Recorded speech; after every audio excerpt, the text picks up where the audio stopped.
Ayan mga bro, welcome back sa ating YouTube channel. So matagal tayong di nakapag-vlog dahil sa nawala nating cellphone at SIM card. So kagabi nabawi ko na. So balik na tayo sa pagbablog. May dinalang TV sa akin. Ang trouble niya, nasa component lang daw siya, hindi siya maselect sa audio video. So sigurado ito mga bro, wala naman tong sira pagka ganito yung trouble ng mga TV, lalo na kung Samsung. Hindi siya ma-select sa AV, di ba? Yun ang sabi ng nagpagawa. So, ayan, meron pa siyang nakalagay sa taas na speaker audio not working.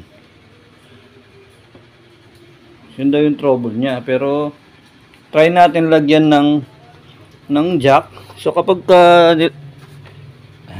nag-video ka kasi nito, hindi talaga siya masiselect hanggat walang nakalagay na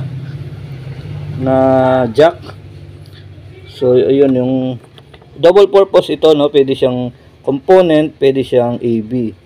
So, lalagay natin yung yellow sa una, tapos yung white red sa ilalim.